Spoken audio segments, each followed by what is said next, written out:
ഇവിടെ നമ്മൾ മനസ്സിലാക്കേണ്ട ചിലരെങ്കിലും തെറ്റിദ്ധരിച്ചിട്ടുള്ള ഒരു കാര്യമുണ്ട്. നിങ്ങൾ വളരെ ശ്രദ്ധയോടെ ഇത് കേൾക്കുക. ഞാൻ നേരത്തെ പറഞ്ഞു ഇൽഹാദിന്റെ ഇനമാണ്. ശ്രദ്ധയോടെ കേൾക്കുക. അല്ലമനില്ലാഹു ഇയ്യാക്കും വഫഹമനില്ലാഹു ഇയ്യാക്കും. അതായത് അള്ളാഹുവിന്റെ പേരുകൾ, അത് അള്ളാഹുവിന് ഇല്ലാത്ത പേരുകൾ അള്ളാഹ്ക്ക് പറയരുത്, അത് ഇൽഹാദാണെന്ന് നമ്മൾ പറഞ്ഞു. പക്ഷേ ചിലരെങ്കിലും തെറ്റിദ്ധരിച്ചിട്ടുണ്ട്. ചില പുസ്തകങ്ങളിലൊക്കെ വന്നതുകൊണ്ട് ചിലരൊക്കെ തെറ്റിദ്ധരിച്ചു. അള്ളാഹുവിന്റെ പേരുകളുടെ അർത്ഥം പറയാൻ പാടില്ല. അങ്ങനെയില്ല. മനസ്സിലായില്ല? അള്ളാഹുവിന്റെ പേരുകളുടെ അർത്ഥം പറഞ്ഞാൽ അതെന്താവുകയില്ല, ഇൽഹാദാവുകയില്ല.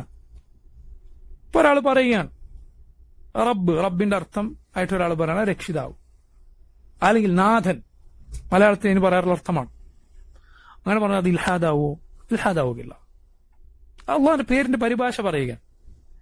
പരിഭാഷ പറയുമ്പോൾ പൊതുവെ മുസ്ലിമീങ്ങൾ ആരും വിശ്വസിക്കുന്നില്ല ഇതാണ് റബ്ബിന്റെ, രക്ഷിതാവ് എന്നാണ് റബ്ബിന്റെ പേര് എന്ന് വിശ്വസിക്കുന്നില്ല. അവർ വിശ്വസിക്കുന്നത് എന്താണ്? റബ്ബ് എന്നാണ് അള്ളാഹിന്റെ പേര്. അതിന്റെ പരിഭാഷയാണിത്. ഇങ്ങനെ പരിഭാഷ പറഞ്ഞാൽ അത് ഇൽഹാദാവുകയില്ല. ചില പുസ്തകങ്ങളിലൊക്കെ അങ്ങനെ തോന്നിപ്പിക്കുന്ന വാചകങ്ങൾ കാണാം. ശരിയല്ല.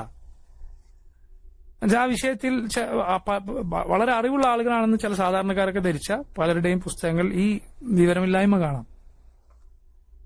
ശരിയാണ്, ചില ആളുകൾ ദുആ ചെയ്യുമ്പോഴൊക്കെ അള്ളാഹുവിന്റെ പേരുകൾ ഒന്നും പറയാതെ എപ്പോഴും റബ്ബിന്റെ പേരുകൾ പരിഭാഷ മാത്രം വിളിക്കുക. ഇപ്പോൾ തമ്പുരാനെ എന്നിങ്ങനെ വിളിച്ചുകൊണ്ടിരിക്കുക. അത് അള്ളാഹുവിന്റെ യഥാർത്ഥ പേരുകൾ കുറവ് അയാളുടെ ദുആയിൽ, മറിച്ച് അതിന്റെ പരിഭാഷ കൂടുതൽ. അതല്ല വേണ്ടത്, അള്ളാഹിന്റെ പേരാണ് വിളിക്കുന്നത്. പക്ഷെ അവിടെയും ഇൽഹാദ് ആരോപിക്കാനുള്ളത് ഗുരുതരമാണ്.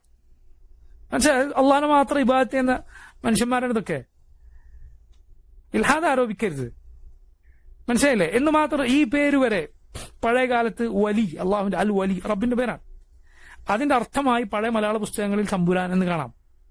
റബ്ബ് എന്ന പേരിന്റെ പരിഭാഷയിൽ നാഥൻ എന്ന് കൊടുത്തത് കാണാം. അത് പരിഭാഷയാണ് എന്ന അർത്ഥത്തിൽ പറഞ്ഞാൽ അതെന്തല്ല, അത് ഇൽഹാദല്ല. മനസ്സിലായി? ഇനി അടുത്ത വാചകം ശരിക്കും ശ്രദ്ധിക്കാൻ. നിങ്ങൾ ദുആ ചെയ്യുമ്പോൾ പോലും ഒരാൾക്ക് അള്ളാഹിന്റെ പേരിന്റെ അർത്ഥം വിളിച്ചിട്ട് അള്ളാഹിനോട് ദുആ ചെയ്തുകൂടെ? ദുആ ചെയ്യാം, കുഴപ്പമൊന്നുമില്ല. മനസ്സിലായില്ലേ? റബ്ബിനെ ഏതു ഭാഷയിൽ വിളിക്കാം.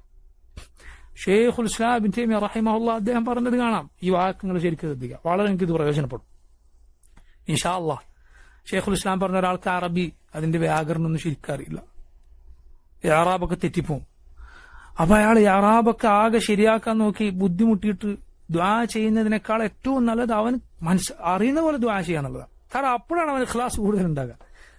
മനസ്സിലായില്ലേ? നീ നിന്റെ ഖൽബിലുള്ളത് എന്താണോ നിനക്ക് നിന്റെ റബ്ബിനോട് പറയാം, അത് നിന്റെ ഭാഷയിൽ റബ്ബിനോട് വിളിച്ചു പറയൂ, അള്ളാഹുവിനോട് ദുആ ചെയ്യൂ. അതിൽ വലിയ ഇഖ്ലാസ് ഉണ്ടാവും നിനക്ക്. നീ നിന്റെ കൽബുരുകി കരളുരുകി നിനക്ക് നിന്റെ റബ്ബിനോട് അങ്ങനെ ദുആ ചെയ്യാൻ സാധിക്കും. സ്വലാസം പഠിപ്പിച്ച ദുആകൾ പഠിക്കുക, അത് ദുആ ചെയ്യുക, അതൊരു സംശയമില്ല. പക്ഷെ അതിനർത്ഥം എന്തല്ല, ഒരു വേറെ ഭാഷയിൽ അള്ളാഹുനോട് ദുആ ചെയ്യാൻ പാടില്ല എന്നാണോ? അല്ല. ഇക്കണ്ട പടപ്പുകളൊക്കെ അള്ളാഹു പടപ്പുകളെ പടച്ച കാലം മുതൽ അള്ളാഹുനോട് ദുആ ചെയ്ത അറബി ഭാഷയിലാണോ? അല്ല, അവരവരുടെ ഭാഷയിലാണ്. അവിടെ ദുആ ചെയ്യുക, അള്ളാഹുനോട് ദുആ ചെയ്യുക. നീ പിന്നെ ഞാൻ പഠിച്ച ദുആ മാത്രമേ ചെയ്യുന്നു വിചാരിക്കരുത്. ഷെയ്ഖുൽ ഇസ്ലാം ഇബ്നു തൈമിയ്യ റഹിമഹുല്ലാഹ് അദ്ദേഹം പറഞ്ഞ കാര്യമാണ്. ശരി, അള്ളാഹുവിന്റെ പേരുകളുടെ അർത്ഥം ഒരാൾ വിളിച്ചാൽ അത് ഇൽഹാദാവുകയില്ല എന്ന് മാത്രമല്ല. ശ്രദ്ധിക്കുക, ഈ കാര്യം വളരെ ശ്രദ്ധിക്കുക. അതായത് ചിലപ്പോൾ റബ്ബിന്റെ പേരാണ് എന്ന അർത്ഥത്തിലോ പേരിന്റെ അർത്ഥമാണ് എന്ന അർത്ഥത്തിലോ അല്ല, ഒരു ഖബർ, അള്ളാഹുവിനെ കുറിച്ചുള്ള ഖബർ, അള്ളാഹുവിനെ കുറിച്ചുള്ള ഒരു കാര്യമാണ്. അത് ഖുർആനും സുന്നത്തിനും എതിരാകാത്ത, ഖുർആനും സുന്നത്തിന്റെയും ആകത്തുകയായി വന്നിട്ടുള്ള കാര്യമാണ്. അങ്ങനത്തെ കാര്യങ്ങൾ അള്ളാഹുവിനെ കുറിച്ച് പറയാം. ഉദാഹരണത്തിന് ഒരാൾ ദുആ ചെയ്യാം, എന്നെ സൃഷ്ടിച്ചവനെ എന്നൊരാൾ വിളിക്കുകയാണ്. എന്താണ് ആ വിളിയിൽ പ്രശ്നമുള്ളത്? യാതൊരു പ്രശ്നമില്ല. അയാൾ വിശ്വസിക്കുന്നില്ല എന്നെ സൃഷ്ടിച്ചവൻ എന്നൊരു പേര് റബ്ബിനുണ്ട് എന്ന്. അത് റബ്ബിനെ കുറിച്ചുള്ള ഖബറാണ്. അല്ലെങ്കിൽ ഖാലിഖ് എന്ന പേരിന്റെ അർത്ഥമായി പറയാം. അതല്ലെങ്കിൽ ഒരാൾ ദുആ ചെയ്യാം, ബുദ്ധിമുട്ടിലകപ്പെട്ടവരെ സഹായിക്കുന്നവനെ, സഹായിക്കുന്ന റബ്ബെ, ബുദ്ധിമുട്ടിലകപ്പെട്ടവരെ സഹായിക്കുന്നവൻ, അതിന്റെ അങ്ങനെ ഒരു നേർക്കുനേരെ അർത്ഥം വരുന്ന ഒരു പേര് ഉണ്ടോ എന്ന് ചോദിച്ചാൽ അത് റബ്ബിനെ കുറിച്ചുള്ള ഖബറാണ്, ഒരു വിവരമാണ്. ഖുർആന്റെയും സുന്നത്തിന്റെയും താല്പര്യം തന്നെയാണ്. ഇങ്ങനെ പറയുന്നത് കൊണ്ട് തെറ്റില്ല. സലഫുകൾ പറഞ്ഞതാണ്. ഇമാം അഹ്മദ് റഹിമഹുല്ലാഹ് അദ്ദേഹത്തിന്റെ ദുആയിൽ അങ്ങനെ കാണാം, ഇതുപോലുള്ള വാക്കുകൾ കാണാം. ഇമാം അഹ്മദ് ബിൻ ഹംബൽ റഹിമഹുല്ലാഹ് അദ്ദേഹത്തിന്റെ ദുആയിൽ ഇതുപോലുള്ള വാക്കുകൾ കാണാം. സലഫുകൾ, മുൻഗാമികൾ റബ്ബിനെ കുറിച്ച് പറഞ്ഞിട്ടുണ്ട്, റബ്ബ് അവൻ മുസ്തവിൻ അല അർശിഹി ബാഇനുൻ മിൻ ഖൽഖിഹി, റബ്ബ് സുബ്ഹാനഹു വ തആല അവൻ അർശിന് മുകളിലുള്ളവനാണ്. ബാഇനു മിൻ ഖൽഖിഹി, സൃഷ്ടികളിൽ നിന്ന് വേറിട്ടുള്ളവനാണ്. ഈ ബാഇനു മിൻ ഖൽഖിഹി എന്ന വാക്ക് ഖുർആനിൽ കാണാൻ കഴിയില്ല, നബി സ്വല്ലല്ലാഹു അലൈഹി വസല്ലം ഹദീസുകളിലും കാണാൻ കഴിയില്ല. പക്ഷെ സലഫുകൾ അത് റബ്ബിനെ കുറിച്ച് പറഞ്ഞിട്ടുണ്ട്. എന്താണ് അതിന്റെ അർത്ഥം? റബ്ബും സൃഷ്ടികളും ഒന്നല്ല, അവൻ വേറെയാണ് എന്നാണ്. അത് ഖുർആനിന്റെയും സുന്നത്തിന്റെയും താല്പര്യമാണത്, ആകത്തുകയാണ്. അത് ഖബർ എന്ന് പറയും അതിന് റബ്ബിനെ കുറിച്ച്, റബ്ബിന്റെ. മനസ്സിലായല്ലേ? അസ്മാ അല്ല, സിഫത്ത് അല്ല, പിന്നെയോ ഖബർ, അള്ളാഹുവിനെ കുറിച്ച് ഖബർ.